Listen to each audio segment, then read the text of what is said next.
पहला जो प्रॉब्लम होता है, कई बार ऐसा होता है कि स्केलर क्वांटिटी के बारे में पूछा जाता है। हमने अपने कंप्लीट वाले कोर्स में इस चीज़ का डिस्कशन भी किया था और जो क्रैश कोर्स मेरा चल रहा है उसमें भी इस बात का डिस्कशन किया था। तो चलो एक क्वेश्चन मैं आपको लेकर के दिखाता हूँ कि किस टाइप का क्वेश्चन, क्योंकि आपको पहले ही बता दिया जाए कि टाइम कम होता है, क्वेश्चन नंबर ऑफ क्वेश्चन जो होते हैं बहुत ज़्यादा होते हैं, तो इतना कोई लेंदी क्वेश्चन नहीं आएगा, कोई ब्रॉड क्वेश्चन नहीं आएगा। जो भी आएगा क्वेश्चन सिंपल होगा और जल्दी से सॉल्व करने वाला होगा। ठीक है, तो उनको कैसे करना है, पहले एक एग्जांपल लेता हूँ कि आपको समझ में आए। जैसे कि यहाँ पे एक न्यूमेरिकल दिया हुआ है, यानी कि एक एग्जांपल दिया हुआ है हमारे पास कि क्वेश्चन है इफ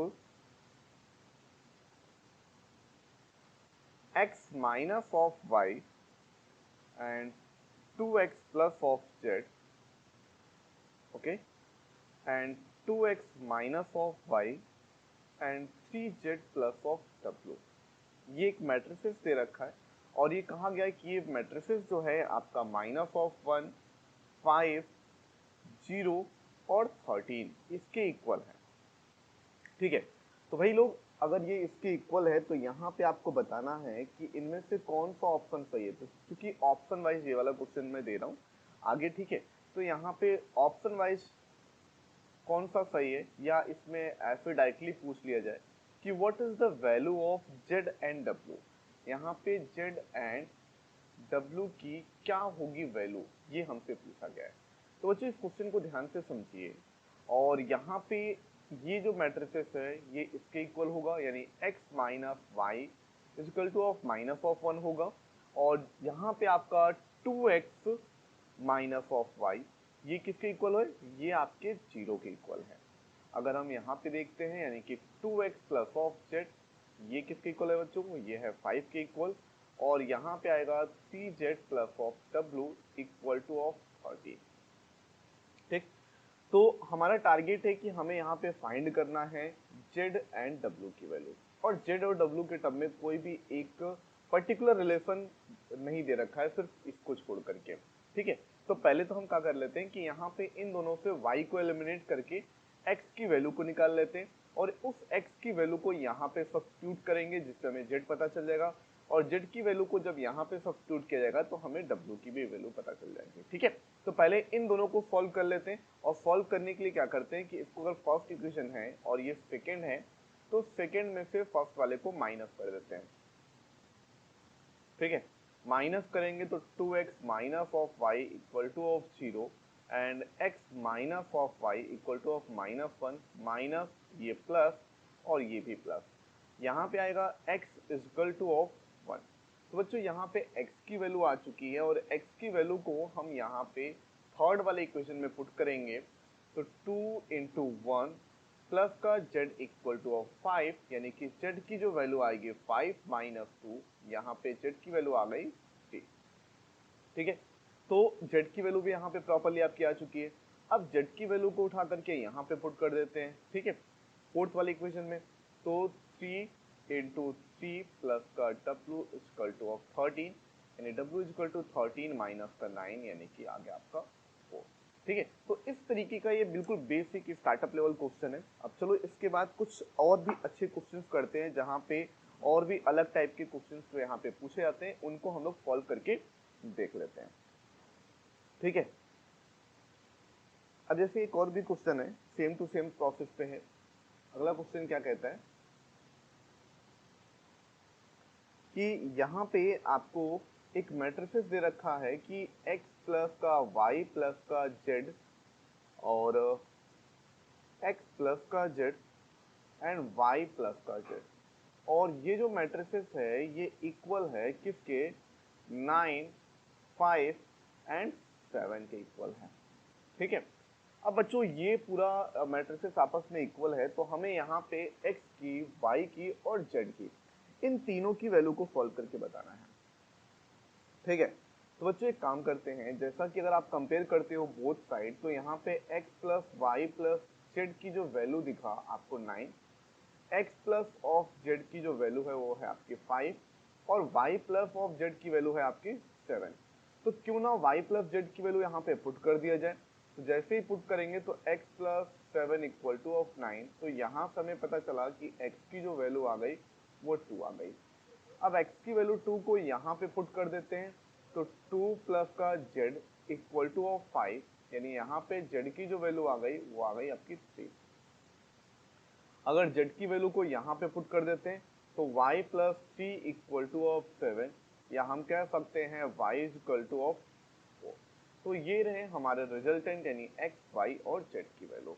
अब कुछ और भी अच्छे क्वेश्चन, कुछ स्टैंडर्ड क्वेश्चन की तरफ बढ़ते हैं, क्योंकि ये तो बिल्कुल स्टार्टअप लेवल क्वेश्चन है और ऐसा नहीं कि ये क्वेश्चन नहीं पूछे जाते बच्चों, ये क्वेश्चन बहुत ज्यादा पूछे जाते हैं, ठीक है। तो इनको बिल्कुल भी इग्नोर मत करिएगा कि कभी कभी क्या होता है कि बड़े क्वेश्चन नहीं, हम लोग छोटे क्वेश्चन में फंस जाते हैं, राइट। चलो, अब जैसे अगला क्वेश्चन कैसा पूछा जा सकता है, इसी पैटर्न पे एक और क्वेश्चन आता है जिसमें क्या पूछा जा सकता है कि मान लीजिए आपसे कहा जाए कि if a is equal to, a की जो वैल्यू है वो 0, 3 एंड 2 एंड -5 है, ठीक है। एंड k ऑफ a की जो वैल्यू है वो कितनी है, वो आपकी 0, minus of 8, 4a and 5b है, ठीक है। तो आपको फाइंड करना है, यहाँ पे फाइंड करना है कि k की वैल्यू कितनी होगी, a की वैल्यू कितनी होगी और b की वैल्यू कितनी होगी। यहाँ पे k भी निकालना है, a भी निकालना है और b भी निकालना है, यानी कि तीनों की वैल्यू को फाइंड करना है, ठीक है।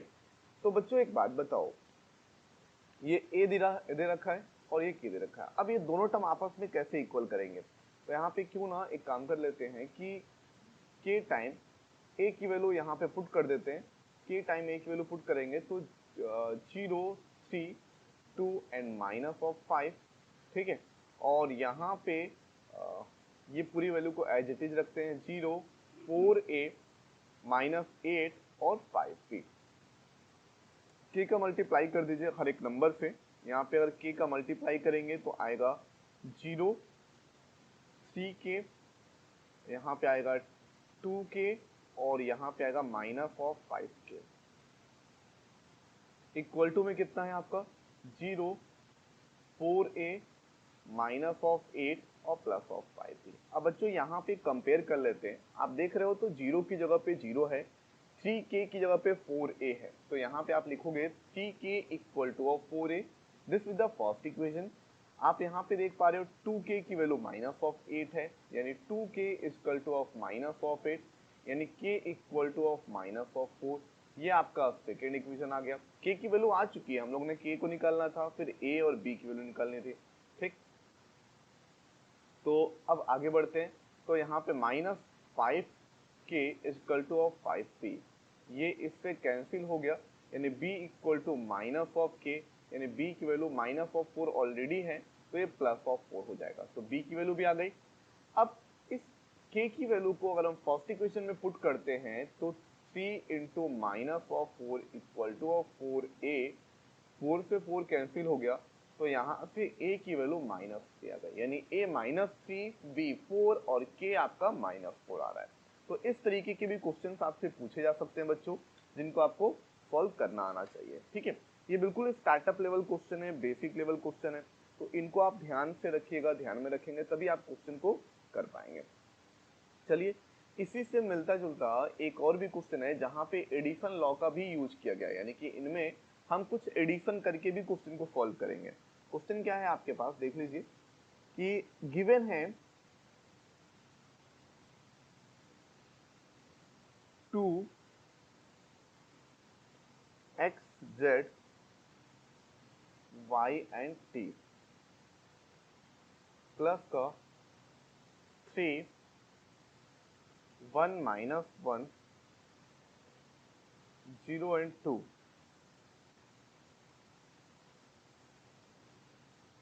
Equal to of 3, 3, 5, 4 and 6।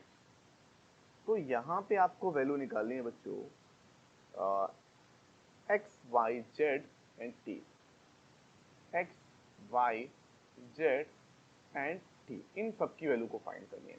तो देखिए बच्चों, इस क्वेश्चन को सॉल्व करने के लिए हमें क्या करना चाहिए, पहले तो सिंप्लीफाई हम यहाँ पे 2 से मल्टीप्लाई कर देंगे और ऐड कर देंगे चीजों को। तो 2 से मल्टीप्लाई करेंगे तो आएगा 2x 2z, 2y and 2t। यहाँ पे 3 से मल्टीप्लाई कर दीजिए तो आएगा आपका 3 माइनस ऑफ 3 0 एंड ऑफ 6। और यहाँ पे भी आप 3 से मल्टीप्लाई करिए बच्चों तो आएगा 9, 15, 12 एंड 18। राइट बच्चों, अब इन दोनों को ऐड करिए। ऐड करने पे देखिए, ऐड करने पे कौन सा टर्म आता है, यानी 2x प्लस 3 को ऐड करेंगे तो आएगा 2x प्लस 3, और 2z माइनस 3 को करेंगे तो आएगा 2z माइनस ऑफ 3। यहाँ पे आएगा आपका 2y, और ये 2t प्लस का 6 हो जाएगा बच्चों, ये 2t प्लस का 6 हो जाएगा। राइट, और ऐसे एज इट इज लिखेंगे 9, 15, 12 और 18। ठीक, अब बच्चों यहाँ पे अगर आप देखिए तो 2x प्लस 3 को हम 9 के इक्वल रख सकते हैं, यानी 2x प्लस 3 को अगर हम 9 के इक्वल रख देते हैं तो यहाँ से हमें x की वैल्यू पता चल जाएगी कि 2x इक्वल टू ऑफ 6, यानी x की वैल्यू आ गई 3। ये पहला हो गया। अगर हम यहाँ पे 2z माइनस ऑफ 3 को 15 के इक्वल रख देते हैं तो 2z इक्वल टू 18 हो जाएगा, और z की वैल्यू आ गई 9। ठीक है, तो एक एक करके हम क्वेश्चन को ऐसे ही सॉल्व कर लेंगे। अगर आप देखो तो 2y को हम 12 के बराबर रख देते हैं तो 2y इक्वल टू ऑफ 12, ये इससे कैंसिल हो गया 6, तो y की वैल्यू आ गई 6। और एक और बचा है जहाँ पे 2t plus 6 equal to of 18, 2t plus 6 equal to of 18, यानी 2t इक्वल टू ऑफ 12, यानी t इक्वल टू ऑफ 6। तो इस तरीके के भी क्वेश्चंस पूछे जाते हैं जिनको आपको सॉल्व करने आना चाहिए। ये तो अभी तक हम लोग बात कर रहे थे कि एडिशन सब्ट्रैक्शन टाइप के क्वेश्चंस के बारे में, लेकिन इनमें के कुछ क्वेश्चन मल्टीप्लिकेशन टाइप के भी होते हैं। ठीक है, तो अब उन टाइप के क्वेश्चंस को भी यहाँ पे समझ लेते हैं कि मल्टीप्लिकेशन टाइप के क्वेश्चंस को किस तरीके से सॉल्व करना चाहिए। ठीक है, जैसे क्वेश्चन ये है कि if a matrix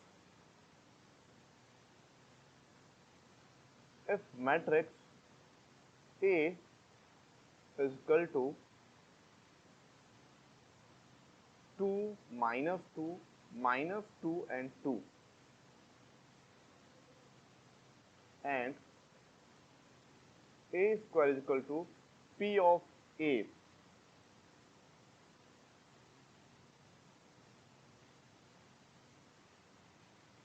then write the value of A।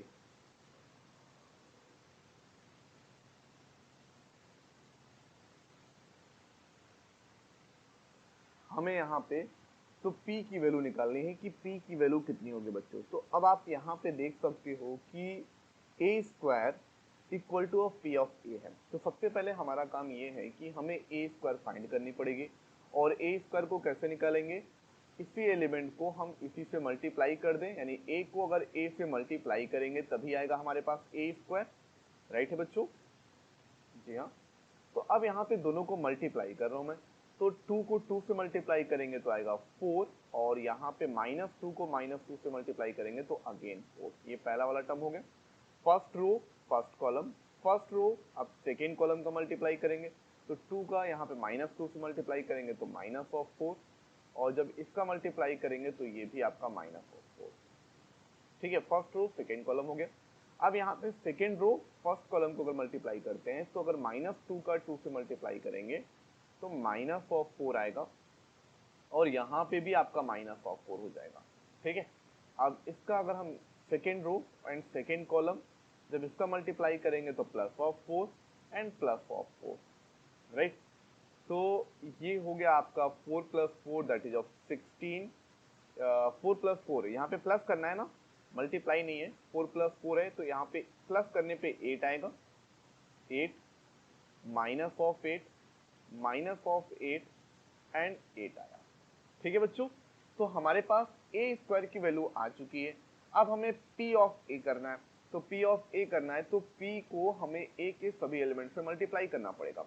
तो पी ऑफ ए कैसे निकालेंगे, 2p आएगा, माइनस ऑफ 2p आएगा, माइनस ऑफ 2p आएगा एंड 2p आएगा। ठीक है, तो अब इन दोनों को आपस में इक्वलेट कर लेते हैं, यानी कि इक्वल रख लेते हैं, और इक्वल रखने के बाद हमारे पास p की वैल्यू आ सकती है कि p की वैल्यू कितनी है। तो वैसे भी देख सकते हो 2p is equal to of 8, तो 2p is equal to of 8 यानी p की वैल्यू 4 आए। डायरेक्टली भी कर सकते हो, यहाँ पे इसको लेके चलोगे तब भी 4 आ रहा है, तो p की वैल्यू को हमने इस तरीके से डायरेक्टली भी फाइंड कर सकते हैं। ठीक है, अब कुछ कई बार ऐसा होता है कि हमें इक्वेशन पूछे जाते हैं। ठीक है, कई बार ऐसा होता है कि हमारे पास कुछ इक्वेशन दिए जाते हैं और उनके अकॉर्डिंग क्वेश्चन को सॉल्व करना पड़ता है। तो अब हम लोग यहाँ पे कुछ इक्वेशन वाले क्वेश्चन को भी सॉल्व करके देखते हैं। ठीक है बच्चों, अब इक्वेशन किस तरीके से होते हैं, क्वेश्चन ऐसे आता है कि find the value of k, find the value of k if m is equal to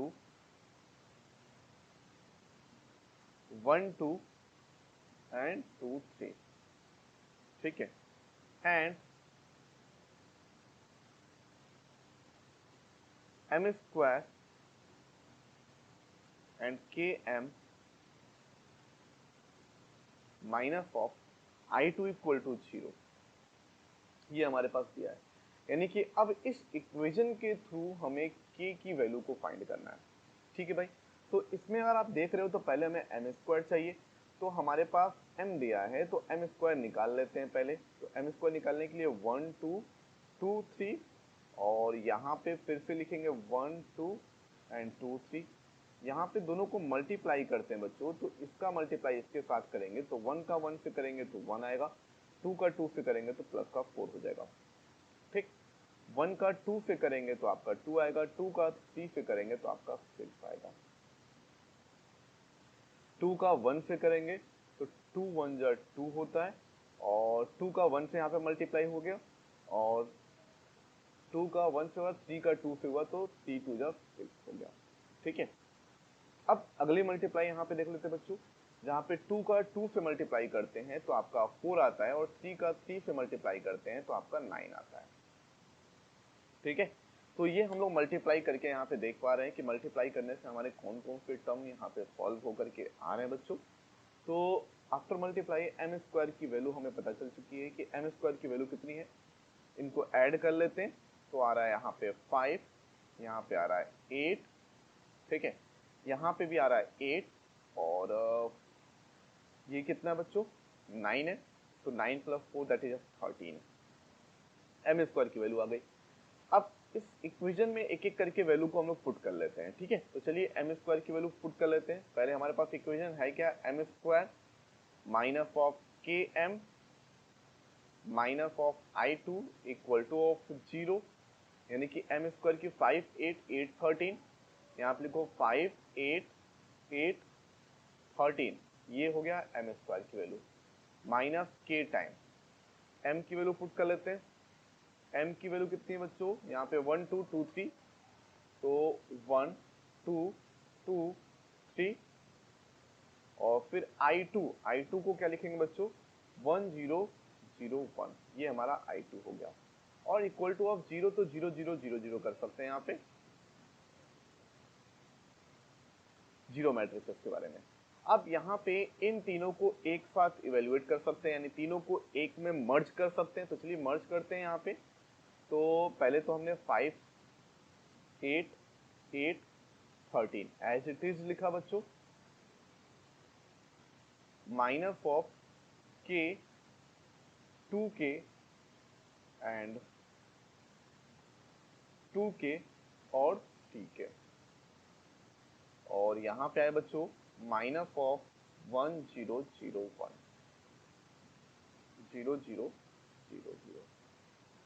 ठीक है, 5 में से k माइनस होगा तो 5 माइनस k माइनस ऑफ 1, तो 5 माइनस 1 दैट इज ऑफ 4 और 4, तो यहाँ पे आएगा 4 माइनस का k।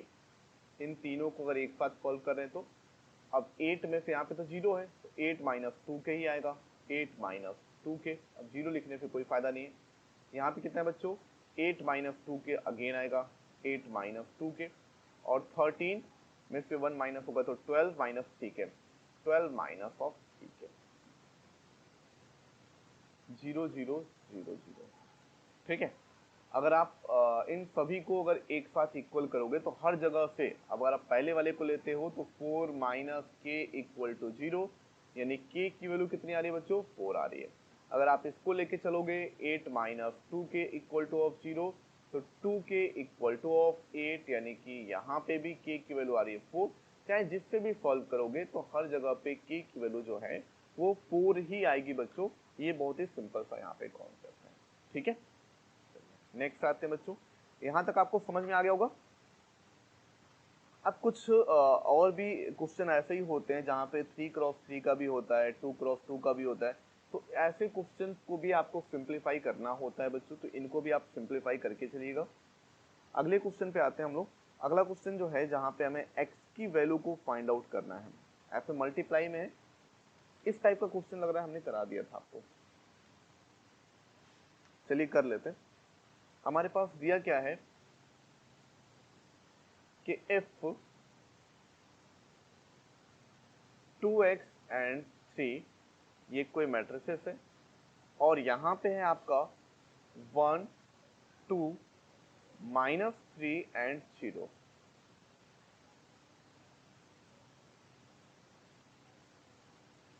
ठीक है, ओ यानी कि 0 यानी कि 0 मैट्रिसेस, तो find the value of x। यहाँ पे x की वैल्यू को आपको फाइंड आउट करना है। चलिए x की वैल्यू को हम किस तरीके से फाइंड आउट करेंगे इस बात को पहले समझते हैं। यहाँ पे हमें मल्टीप्लाई भी तो करना है बच्चों, राइट। तो मल्टीप्लाई करने के लिए पहले तो आप फर्स्ट और सेकेंड को इसको एक साथ कर लीजिए, यानी कि इनका मल्टीप्लाई करिए। 2x और 3 ये मैट्रिसेस है, इसका मल्टीप्लाई 1 2 -3 और 0 का एक साथ करेंगे, और x और 3, ठीक है। तो इनका मल्टीप्लाई करते हैं। 2 का अगर माइनस ऑफ 1 से करेंगे मल्टीप्लाई तो कितना है बच्चों, 2 का माइनस ऑफ x है, 2x का माइनस ऑफ x करेंगे तो यहाँ पे आएगा 2x, और इसका इस पे करेंगे तो आएगा माइनस ऑफ 9। फिर इसका इस पे करेंगे तो आएगा आपका 4x और प्लस ऑफ 0। ठीक, अब दूसरा मैट्रिसेस है x एंड c। तो 2x माइनस 9 का अब हम फाइनली x से मल्टीप्लाई कर लेंगे, और इसका मल्टीप्लाई इससे कर लेंगे, तो 2x minus 9 multiplied by x, right. और इसका मल्टीप्लाई करेंगे तो प्लस का 4x into 3 equal to of 0। वही सिंपल सा हो गया, यहाँ पे 2x स्क्वायर हो गया, माइनस ऑफ 9x हो गया, प्लस ऑफ 12x हो गया, इक्वल टू ऑफ 0 हो गया। तो अब यहाँ पे हम सॉल्व कर सकते हैं, यानी कि 2x स्क्वायर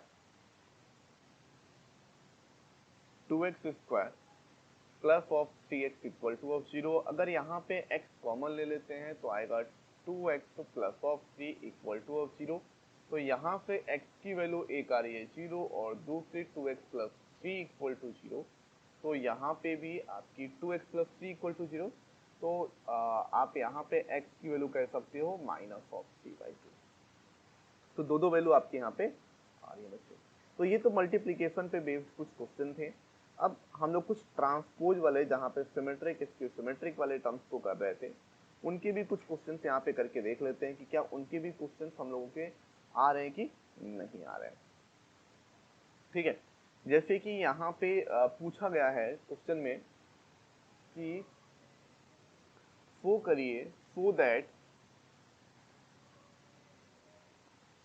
द मैट्रिक्स,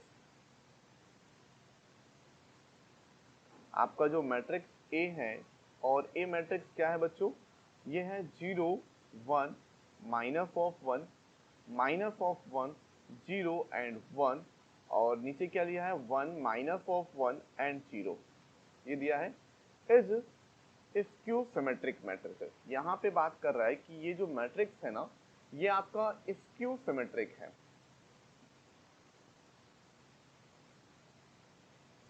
ठीक है, स्क्यू सिमेट्रिक मैट्रिक्स है। अब बच्चों स्क्यू सिमेट्रिक मैट्रिक्स को हम लोग किस तरीके से सॉल्व करेंगे, जरा इस बात को भी ध्यान से समझते हैं। तो स्क्यू सिमेट्रिक मैट्रिसेस क्या होता है, जब हम किसी मैट्रिक्स का ट्रांसपोज करते हैं और ट्रांसपोज करने पे माइनस ऑफ ए आ जाए, तो उस तरीके के जो मैट्रिसेस होते हैं उनको हम स्क्यू सिमेट्रिक मैट्रिसेस कहते हैं। सिमेट्रिक मैट्रिसेस क्या होता है कि अगर किसी भी मैट्रिक्स का ट्रांसपोज करो और वही मैट्रिक्स आ जाए तो उसे हम सिमेट्रिक मैट्रिक्स के नाम से जानते हैं। तो यहाँ पे जो कंडीशन हो रही है बच्चों, ये स्क्यू सिमेट्रिक मैट्रिक्स की कंडीशन हो रही है, ठीक है। तो स्क्यू सिमेट्रिक मैट्रिक्स के लिए आपको करना क्या होगा, सिंपली कि a dash is equal to of minus of a लिखा है तो हम उसी के अकॉर्डिंग सॉल्व करेंगे, राइट।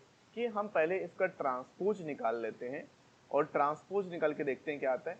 तो इसका पहला वाला रो, पहला वाला कॉलम हो जाएगा 0 1 एंड -1, ये -1 0 एंड 1 हो जाएगा, ठीक है। और ये 1 -1 एंड 0 हो जाएगा। ये पहला वाला रो, पहला वाला कॉलम, दूसरा वाला रो, दूसरा वाला कॉलम, तीसरा वाला रो, तीसरा वाला कॉलम हो गया, ठीक है। यानी रो को कॉलम में चेंज कर दिया। अब यहाँ पे अगर आप माइनस कॉमन लेते हो, यानी इस पूरे मैट्रिक्स से माइनस को कॉमन कर लिया यहाँ पे, तो ये 0 हो गया, ये माइनस में हो गया प्लस हो गया, और ये माइनस हो गया, ये माइनस 0 प्लस प्लस माइनस और 0। बच्चों ये तो फिर से वही मैट्रिक्स बन गया ना, आप देखिए यहाँ पे। तो इसका मतलब ये फिर से आपका माइनस ऑफ ए हो गया। तो ये जो है आपका स्क्यू सिमेट्रिक है। तो यहाँ पे तो क्वेश्चन में मैंने आपसे कहा था शो करने के लिए, वहां पे शो नहीं करने के लिए कहा जाएगा, वहां पे पूछा जाएगा कि भैया ये बताओ किस टाइप का मैट्रिक्स है, सिमेट्रिक है, स्क्यू सिमेट्रिक है। तो वहां पे आपको खुद चेक करना होगा दोनों की कंडीशन को कि दोनों में से कौन सा कंडीशन यहाँ पे वेरीफाई कर रहा है, ठीक है। तो चलिए अब आगे बढ़ते हैं, कुछ और भी क्वेश्चंस हैं यहाँ पे इसी के रिगार्डिंग जिनको हम लोग समझ लेते हैं। हाँ जी, अब हम लोग सीधे आते हैं कि इनवर्स के तरफ आते हैं, यानी कि अगर हमें इनवर्स फाइंड करना है तो इनवर्स कैसे फाइंड करेंगे, by the operation.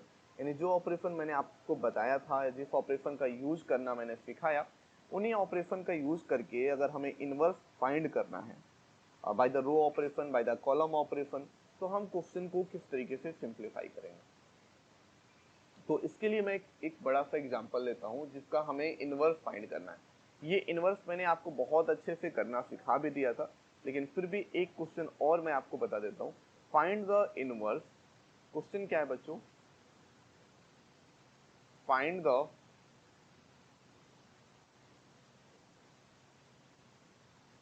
Inverse of the matrix,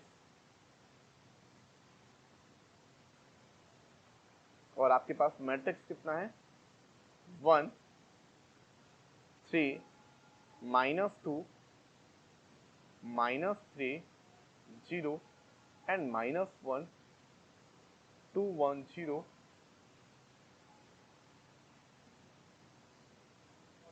तो इस मैट्रिक्स का हमें इनवर्स निकालना है। अब बच्चों देखो, इसका इनवर्स निकालने के लिए हम लोग क्या क्या चीजें करनी है उसको ध्यान से देखें, क्योंकि मैं पूरा क्वेश्चन को कंप्लीटली बताने वाला हूँ। सबसे पहले तो a इजकल टू, हमें पता है a is equal to I into ए।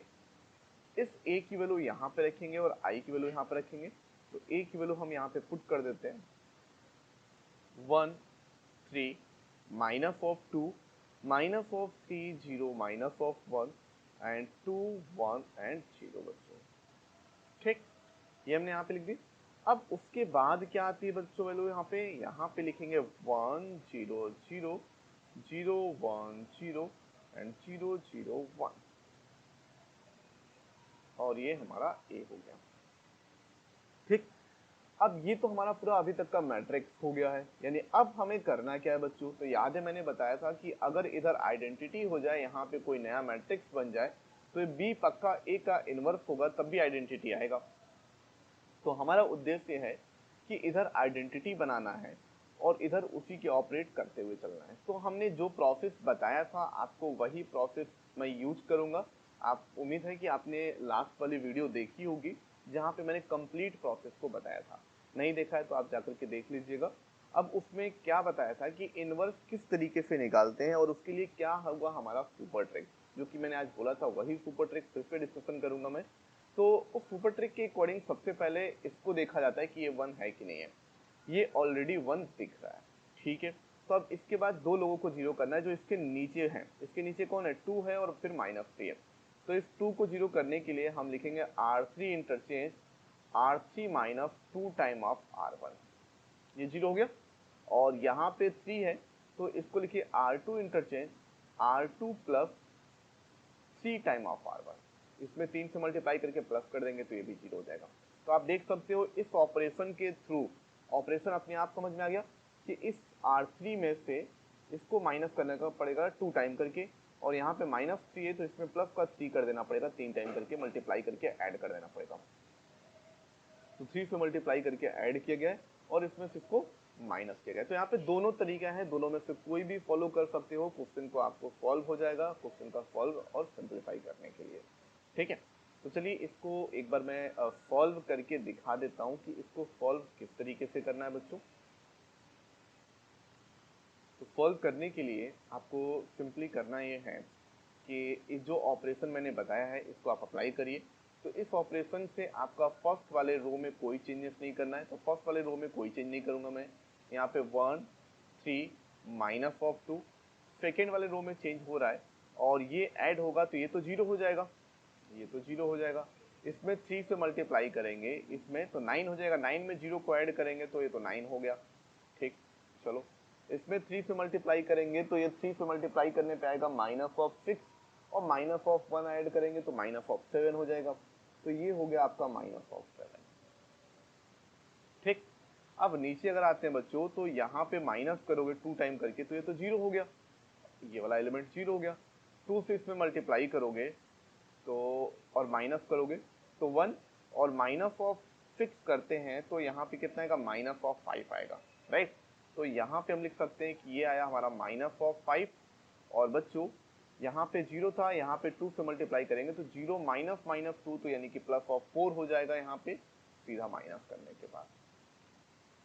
ठीक है, देखिए इसमें ध्यान रखना पड़ेगा, अगर कहीं भी थोड़ा सा भी ध्यान हटता है तो आपका क्वेश्चन पूरा गलत हो जाएगा। तो पूरे क्वेश्चन को करने के लिए आपको जरूरी है कि एक एक चीजों को ध्यान से करें, समझते हुए चलेंगे तभी आप क्वेश्चन को कर पाएंगे बच्चों। अगर यहाँ पे समझने में भी थोड़ी सी भी गलती होती तो क्वेश्चन आपका डेफिनेटली गलत हो जाना है। ठीक, तो ये हो गया यहाँ तक।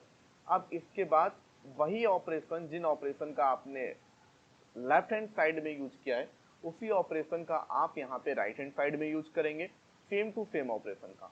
यहाँ पे R3 यानी कि ये वाले में से 2 टाइम करके इसको माइनस करोगे तो यहाँ पे बस -2 आ जाएगा। ठीक है, पहले वाले में नो चेंज, यहाँ पे 3 मल्टीप्लाई करेंगे तो 3 1 अपने आप रहेगा, और यहाँ पे -2 0 और 1 आ जाएगा। ठीक है बच्चों, ये ऑटोमेटिक सेम ऑपरेशन को मैंने यूज किया। अब ये वाले कॉलम का पूरा काम हो चुका है। अब आते हैं अपने सेकेंड वाले कॉलम में। According to the second column, अब बच्चों हमें यहाँ पे तो लाना है 1, पहले तो यहाँ पे 1 लाना है। अब ये 1 किससे आएगा, तो ये 1 अपने सिर्फ नीचे वाले एलिमेंट से आएगा। कैसे आ सकता है बच्चों, कि क्यों ना एक ऐसा काम करते हैं कि इसमें हम 2 से मल्टीप्लाई करके और ले जाके इसमें ऐड कर देते हैं। यहाँ पे -1 हो जाएगा, इसमें 2 से मल्टीप्लाई कर देते हैं और इसमें लाके ऐड कर देते हैं। क्यों बच्चों, इसमें 2 से मल्टीप्लाई करेंगे और यहाँ पे ऐड करेंगे तो -1 तो आ ही जाएगा, क्योंकि ये नीचे वाले से होना था। तो यहाँ पे R3 को मैं R3 इंटरचेंज ऑफ 2 कर रहा हूँ, 2R3 कर रहा हूँ, और उसके बाद हम ऐड कर दे रहे हैं किसमें, पूरा मैं एक ही बात में लिख देता हूँ वरना बार बार लिखूंगा तो आप कंफ्यूज होंगे। ठीक है, तो यहाँ पे मैं लिख देता हूँ R2 interchange R2 plus 2 time of R3। ठीक, पहले वाले में कोई चेंज नहीं, इसको ऐसे लिख दिया।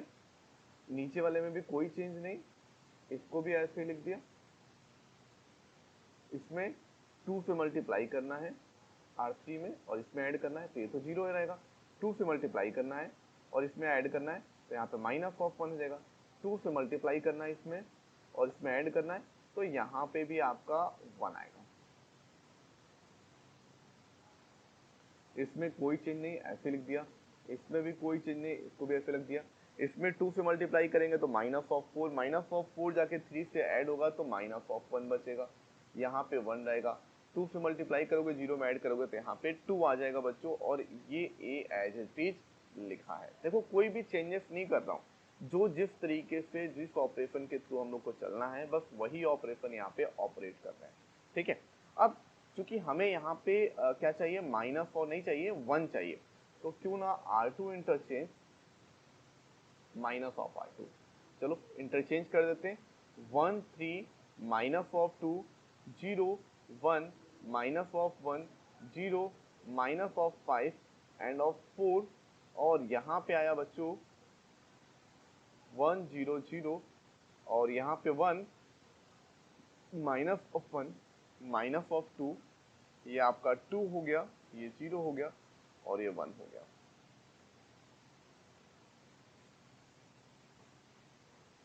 ठीक है, समझ में आया बच्चों यहाँ तक, राइट।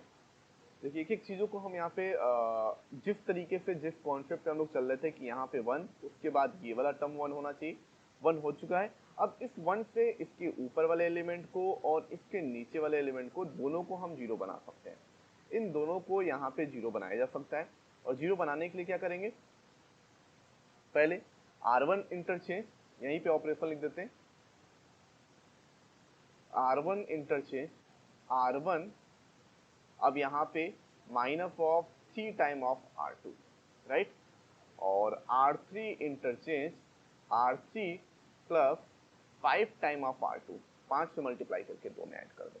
तो देखो कितना आसान हो जाएगा, ऊपर वाला ये वाला भी एलिमेंट 0 हो जाएगा और ये नीचे वाला एलिमेंट भी 0 हो जाएगा। तो दोनों बहुत ही सिंपल तरीके से या बहुत ही आसानी से यहाँ पे 0 बनते हुए दिख रहे हैं बच्चों। आसानी की 0 नहीं बन रहे, ये आपके बहुत ही सिंपल तरीके से 0 बन रहे हैं। तो चलो यहाँ पे ऑपरेशन को हम पूरा कंप्लीट करते हैं बच्चों। पहली बात तो यहाँ पे कोई फर्क नहीं पड़ने वाला है, तो 1 0 0 ही रहने वाला है, ठीक।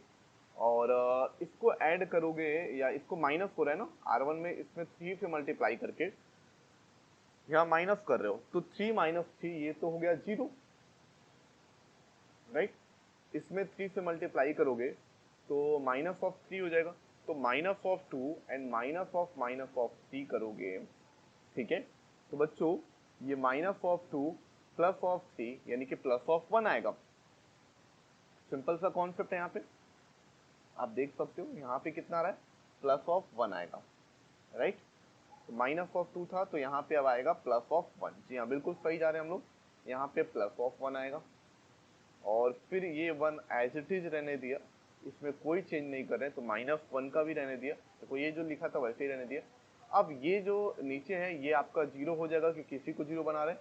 अब बच्चों यहाँ पे देखते हैं, तो 5 से मल्टीप्लाई कर रहे हो इसमें, तो -(5) और +(4) करोगे ऐड करने पे, तो आपका -(1) आ जाएगा, ये आ गया -(1), राइट, ठीक है। अब इसके बाद यहाँ तक करने के बाद जो है बच्चों ये -(1) आया, और इधर भी हम सेम ऑपरेशन को जब अप्लाई करेंगे, सेम ऑपरेशन जिस ऑपरेशन को हमने लेफ्ट हैंड साइड में अप्लाई किया है, सेम ऑपरेशन अगर हम राइट हैंड साइड में अप्लाई करेंगे, तो मैं डायरेक्टली यहाँ पे लिख देता हूँ, आएगा 1 0 0, फिर 1 -(1) -(2), 3 -(5) -(9), ठीक है। अब ये चीज कैसे किया गया है, एक चीज मैं बता भी देता हूँ। यहाँ पे R1 में से 3 टाइम ऑफ R2 हो रहा है, तो R1 यहाँ पे 3 से मल्टीप्लाई करिए, तो -3, तो 1 -3 करेंगे तो 1 -3, तो यहाँ पे आपको लिखा गया है 1, ठीक है। ये सही था यहाँ पे, जी हाँ बिल्कुल सही है, ये ऑपरेशन अभी तक का यहाँ तक बिल्कुल सही आया है। आपका जो भी टर्म यहाँ तक लिखे गए हैं आपका, एक बार चेक कर लेते हैं बच्चों कि नहीं नहीं नहीं नहीं, ये यहाँ पे गलत हो गया, माइनस करने पे गलत आ रहा है,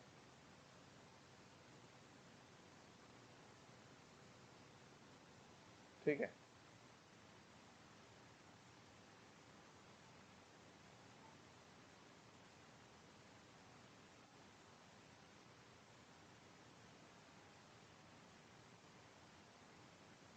एक बार चेक कर लेते हैं बच्चों कहाँ तक आ चुका है हम लोग का, 1 0 0, -(2) आया है यहाँ पे, ये -(2) था, ये -(2) आया है, ठीक है।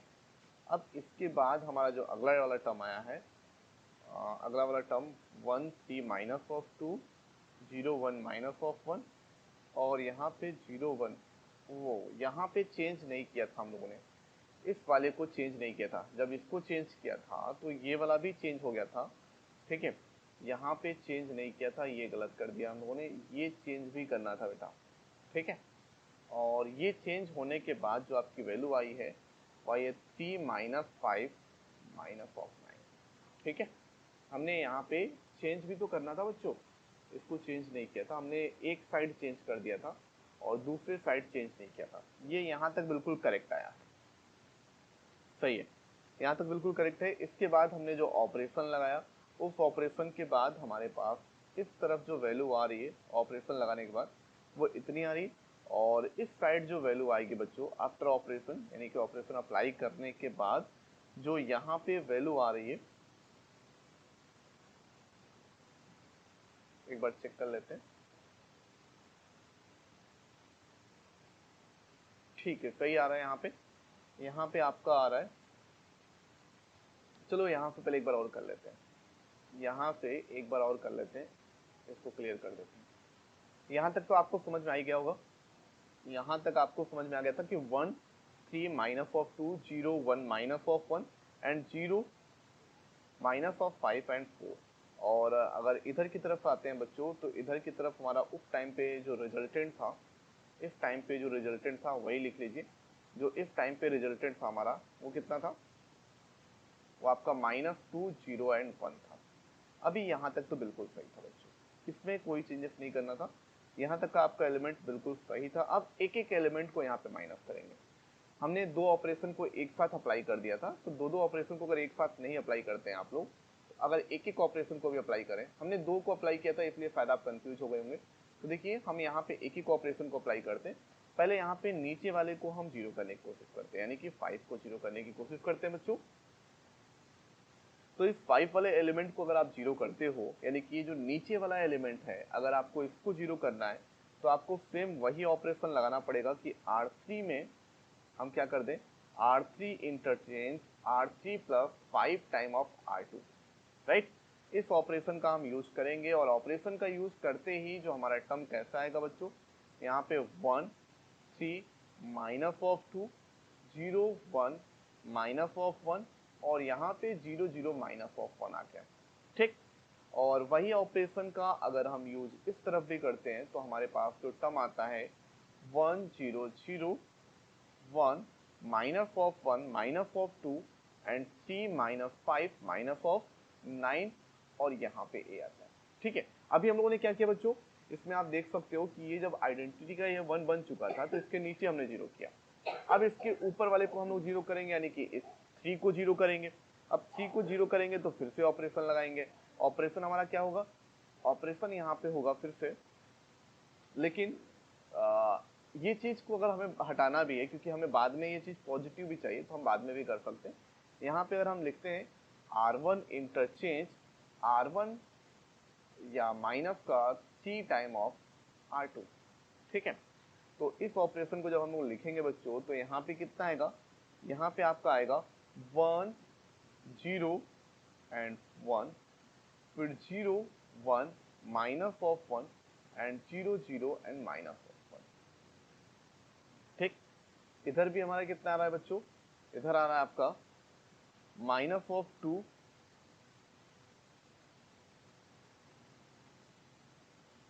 Minus of 2 3 and 6 1 minus of 1 and minus of 2 आ रहा है। और यहाँ पे अब चूंकि जो हमारे पास यहाँ लिखा था सेम एज इट इज लिख दिया मैंने, ठीक है। ये ऑपरेशन को मैंने लिख दिया। क्यों बच्चों, जैसे कि अभी मैं अपना टारगेट हम लोग बना के चल रहे थे ना, पहले इसको फिर इसके ऊपर और नीचे वाले को जीरो करना है, तो पहले नीचे वाले को जीरो किया, अब ये ऊपर वाला भी जीरो हो गया, तो यहाँ पे ये वाला भी जीरो हो गया।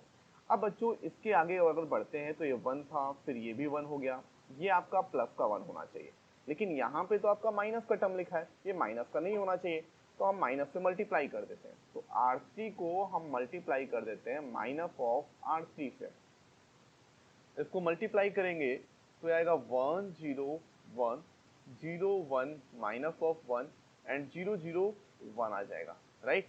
ठीक है, अब यहाँ पे बच्चों कितना आएगा, तो यहाँ पे जो हमारे पास टर्म आ रहा है वो कितना आ रहा है बच्चों, minus of 2 3 6 1 minus of 1 minus of 2, और यहाँ पे आ रहा है माइनस ऑफ 3 5 और 9। ठीक है, अब यहाँ पे दो एलिमेंट को हमें जीरो करना है, एक ये 1 वाले को और एक इसको वाले को। ठीक है, तो आप चाहो तो दोनों ऑपरेशन एक साथ लगा सकते हो या दोनों को आप अलग अलग अप्लाई कर सकते हो। अगर दोनों ऑपरेशन को एक साथ लगाओगे तो क्वेश्चन एक साथ ही सॉल्व हो जाएगा। यहाँ पे करना क्या है बच्चों कि अब R1 में से R1 माइनस R3 कर देना है, ये जीरो, और R2 में जो है R2 प्लस का R3 कर देना है, ये भी जीरो। इसमें से इसको माइनस भी करना पड़ रहा है और ये जीरो। तो इधर देखा जाए तो इधर तो हमारा आइडेंटिटी अब बन चुका है, यहाँ पे 1 0 0 0 1 0 एंड 0 0 1 हो जाएगा। ठीक, अब मेन काम इधर पे है, यानी कि अगर आप R1 में से R3 को माइनस करते हैं तो माइनस का 2 लिखा था, माइनस का 3 करेंगे तो यहाँ पे कितना आएगा बच्चों, आपका 1 आएगा। ये आएगा माइनस ऑफ 2, क्योंकि इसमें से इसको माइनस कर रहे हैं, माइनस ऑफ 2, और यहाँ पे आएगा माइनस ऑफ 3। ठीक है, कैसे, क्योंकि 6 में से माइनस ऑफ 9 कर रहे हैं। अब इसमें कोई चेंज नहीं कर रहे हैं, R2 वाले में कोई चेंज नहीं कर रहे हैं, तो R2 वाले को हम एज इट इज यहाँ पे लिख सकते हैं। ठीक है, R2 वाले में हमारे पास R2 प्लस R3 हो रहा है, तो इन दोनों को ऐड करते हुए जाइए, तो ऐड करेंगे तो माइनस ऑफ 2 हो जाएगा, आपका 4 हो जाएगा, आपका 7 हो जाएगा। इनको ऐड कर दिया हमने। उसके बाद R3 में नो चेंज, तो यहाँ पे नो चेंज, माइनस का 3 5 और 9। तो finally we got the matrix. यहाँ पे एक मैट्रिक्स आ चुका है और ये एक ऐसा मैट्रिक्स है जो इसके साथ में और यहाँ पे आइडेंटिटी दे रहा है। तो बच्चों इसका नाम हमने दे दिया B इंटू ए, और ये आइडेंटिटी ये तभी पॉसिबल है जब ये जो B है ये A का क्या हो, इनवर्स हो। अगर ये B जो है A का इनवर्स नहीं होगा तो ये मैट्रिसेस का मल्टीप्लाई पॉसिबल नहीं है। तो आप यहाँ पे B इक्वल टू क्या लिख सकते हो, 1 minus 2 minus of 3 minus of 2 4 and 7 minus of 3 5 और 9, और यहाँ पे आप A इनवर्स को लिख सकते हो बच्चों, A inverse is equal to of B। तो A इनवर्स की वैल्यू कितनी है बच्चों, 1 माइनस ऑफ 2 माइनस ऑफ 3, ठीक है, माइनस ऑफ 2